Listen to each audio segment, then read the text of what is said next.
सुलोचना की 4 बहुएं अलग अलग धर्म की थी।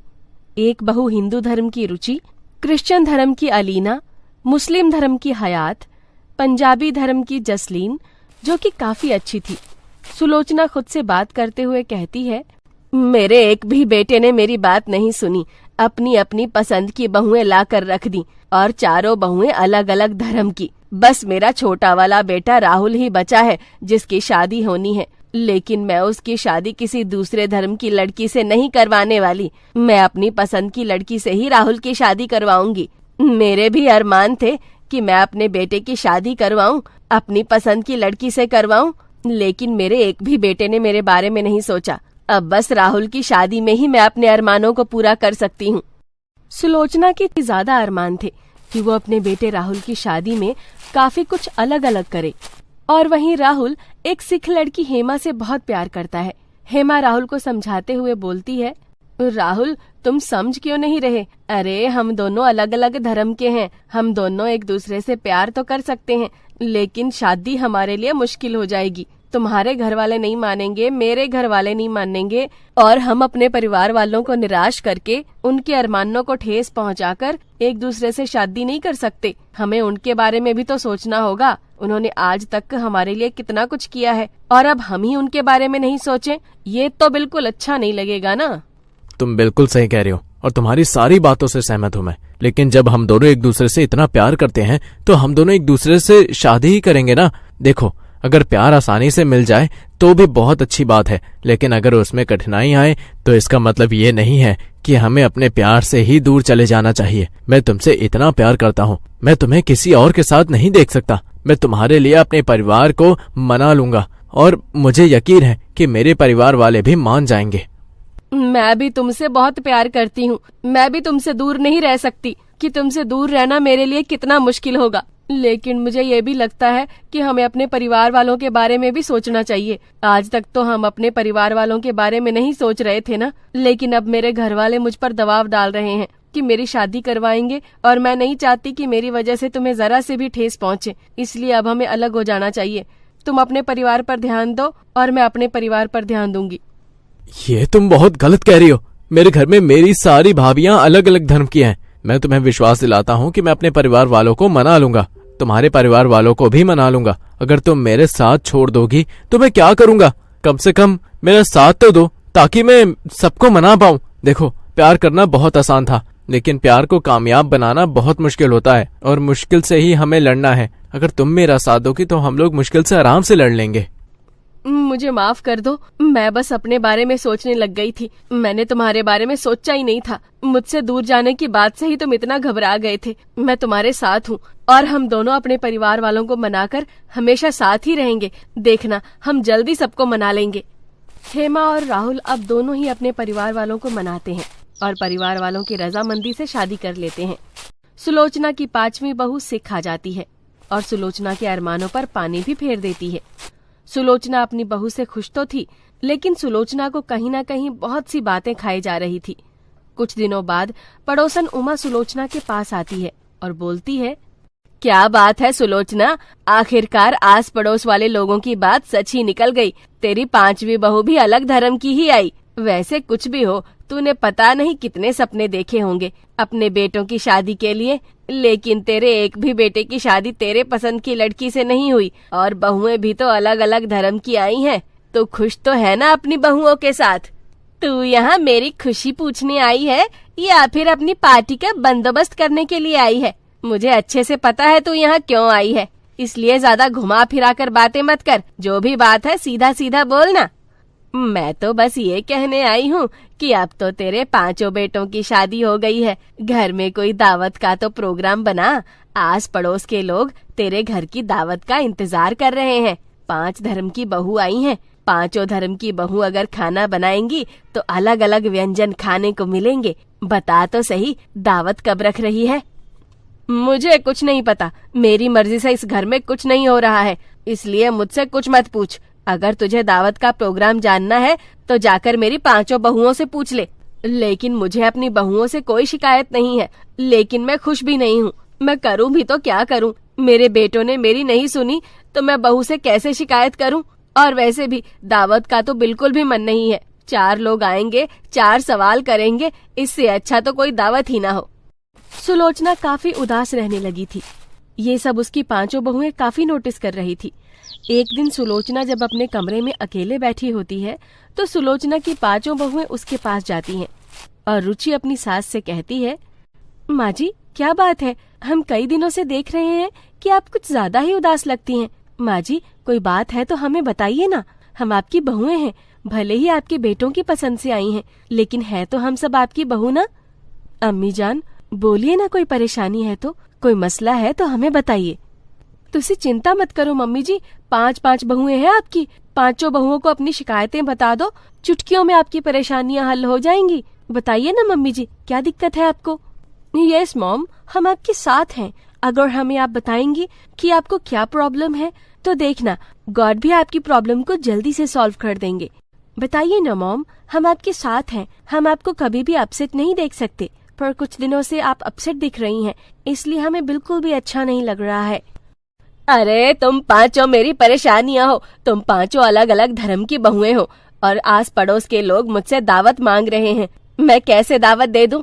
तुम 5 अपने अपने धर्म का खाना बना दोगी और कोई कुछ बना दे जो लोगों को पसंद ना आए, पूरा बवाल खड़ा हो जाए, तब मैं क्या जवाब दूंगी?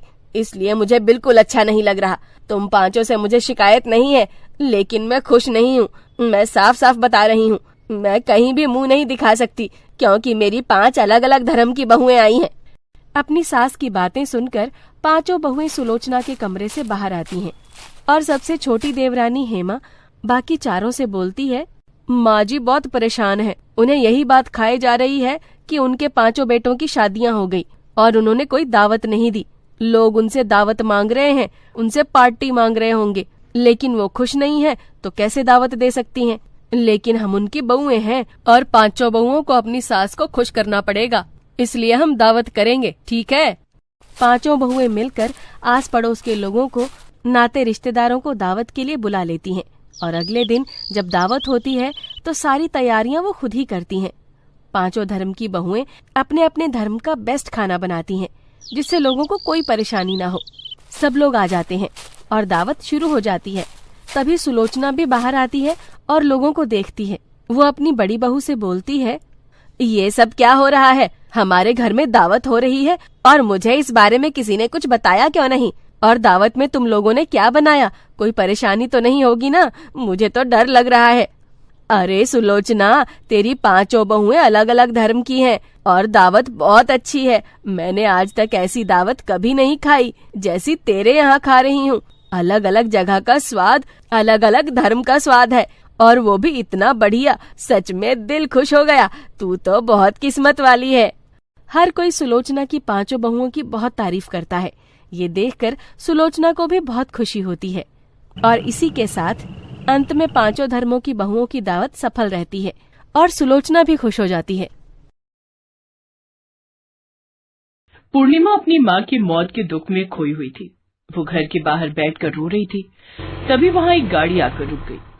घर के सामने नई गाड़ी देखकर पूर्णिमा चौंक गई। वो गाड़ी फूलों से सजी हुई थी। ये नई गाड़ी हमारे घर के सामने आकर क्यों रुक गई? किसकी गाड़ी है ये? तभी पूर्णिमा को उसकी जिंदगी का सबसे बड़ा दुख पहुंचा। गाड़ी में से पूर्णिमा का पिता मोहन नीचे उतरा।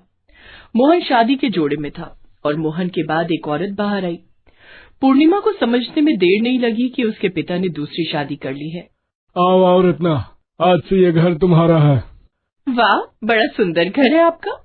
लेकिन तुमसे सुंदर नहीं है। चलो अंदर चलो। पूर्णिमा रो रही थी लेकिन उसके पिता ने उस पर ध्यान ही नहीं दिया।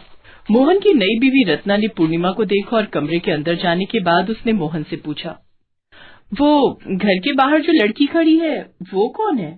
वो असल में वो मोहन घबरा गया लेकिन तुरंत खुद को संभाल कर कहा, वो मेरे घर की नौकरानी है। बेचारी के माँ बाप मर गए हैं, यहाँ आकर रो रही थी तो मैंने उसे काम पे रख लिया। वाह, कितना बड़ा दिल है आपका। लेकिन वो अभी भी क्यों रो रही है? माँ बाप को याद कर रही है शायद। मैं चाहे जितना भी प्यार दे दूं, माँ बाप की जगह तो कोई नहीं ले सकता ना। हाँ, ये तो बिल्कुल सही कहा आपने। आप कितने अच्छे हो। हाँ हाँ, खैर अब जाओ, मुंह हाथ धो लो। मैं पूर्णिमा को खाना बनाने के लिए कहता हूँ। रत्ना मुंह हाथ धोने के लिए बाथरूम में चली गई। तभी मोहन ने पूर्णिमा को बुलाया। पूर्णिमा, अरे पूर्णिमा, इधर आ, करम जली, इधर आ। पूर्णिमा रोते हुए आई। पापा, आपने फिर से शादी कर ली पापा। चुप, एकदम चुप। आज से तू मुझे पापा कहकर नहीं बुलाएगी। मैं तेरा बाप नहीं हूँ, मुझे तो बेटा चाहिए था, लेकिन तेरी माँ ने तुझे जन्म दिया। आज से तू इस घर की नौकरानी है, और रत्ना को कुछ भी बताया ना तो मैं तुझे इस घर से तो क्या, इस दुनिया से निकाल दूंगा। हाँ। पूर्णिमा के पास जाने के लिए कोई जगह नहीं थी, इसीलिए उसे मोहन की बात चुपचाप माननी पड़ी। उसने अपनी नई सौतेली माँ के लिए खाना बनाया।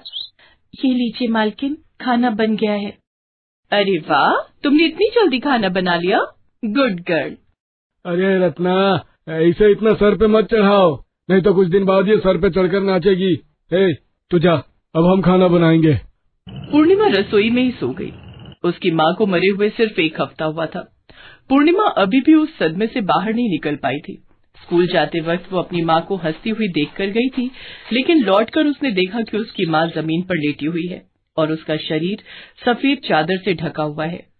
माँ, माँ आपको क्या हुआ? माँ, माँ बात करो। माँ, माँ आपकी तबीयत खराब है क्या?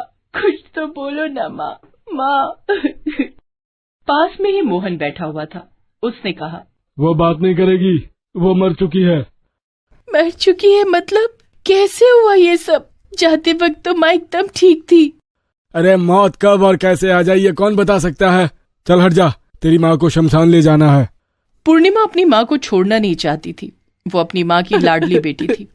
उसकी माँ उससे बहुत प्यार करती थी। वो अपनी माँ की डेड बॉडी को जोर से पकड़े हुए थे, लेकिन मोहन ने जबरदस्ती पूर्णिमा को वहां से हटा दिया और घर के बाहर फेंक दिया, और फिर डेड बॉडी लेकर वहां से चला गया। उसके बाद पूर्णिमा ने और कभी अपनी माँ को नहीं देखा। आज रसोई में सोए हुए पूर्णिमा यही सब सोच रही थी और रो रही थी। माँ, काश मैं उस दिन स्कूल ना गई होती तो आज आप जिंदा होती। मुझे पता है मैं घर पर रहती ना तो मैं आपको बचा लेती, नहीं तो मैं भी आपके साथ चली जाती। माँ, अब कहाँ हो माँ, अब कहाँ हो?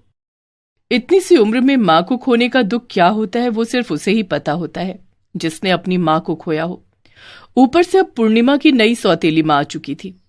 उसे पूर्णिमा बता भी नहीं सकती थी कि असल में वो इस घर की बेटी है। दिन बीतने लगे। धीरे धीरे मोहन ने रत्ना के मन में भी जहर घोल दिया।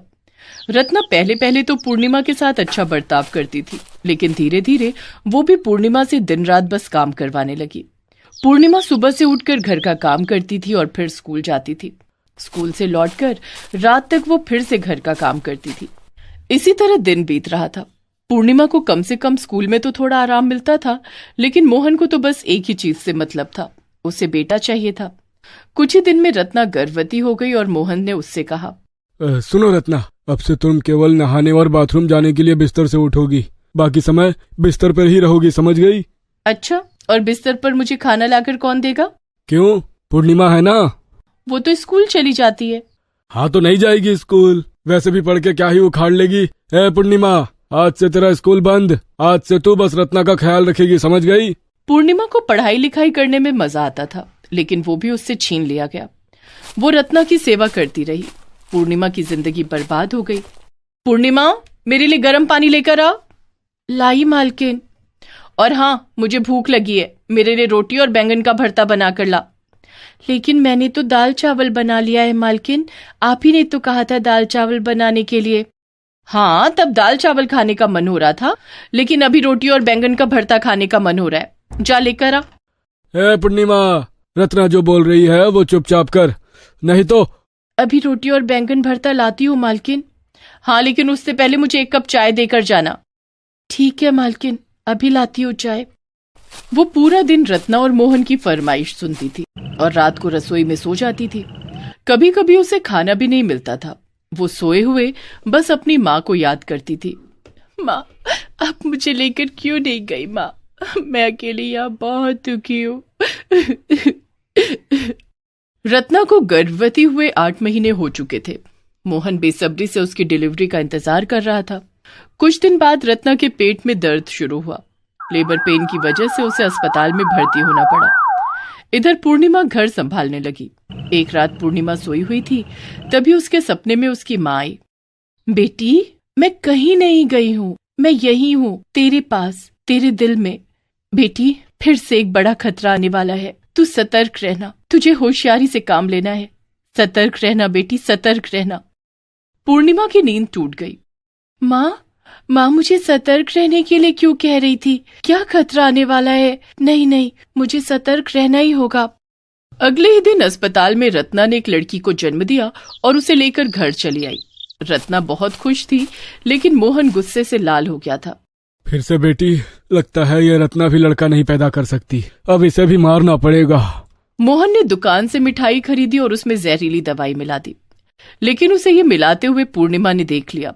मोहन ने मिठाई का डिब्बा रत्ना को दिया और कहा, ये लो रत्ना, मिठाई लाया हूँ, मेरे यहाँ से जाने के बाद खा लेना। हाँ। मोहन चला गया। रत्ना जैसे ही मिठाई खाने को गई, वैसे ही पूर्णिमा दौड़कर आई और मिठाई फेंक दी। ये क्या किया तूने? आपकी जान बचाई। पूर्णिमा ने अब रत्ना को सब कुछ सच सच बता दिया। क्या तू उनकी बेटी है? तेरी माँ मर गई है, वो मुझे भी मारना चाहते थे। हाँ माँ, मैंने अपनी आंखों से देखा, लगता है मेरी माँ को भी पापा ने ऐसे ही मारा है। मेरे दिमाग में एक आइडिया है, आप और मैं मरने का नाटक करके पड़े रहते हैं और मोबाइल का कैमरा ऑन करके रख देते हैं। दोनों ने वही किया। कुछ ही मिनट के बाद मोहन वहां आया। मर गए दोनों। हाँ, इसी तरह पूर्णिमा की माँ को भी मारा था मैंने। अब मैं फिर से शादी करूंगा, मुझे बेटा ही चाहिए। तभी पूर्णिमा और रत्ना दोनों उठ गई। सब कुछ रिकॉर्ड हो चुका है, पुलिस भी आती ही होगी, आपका भांडा फूट गया है।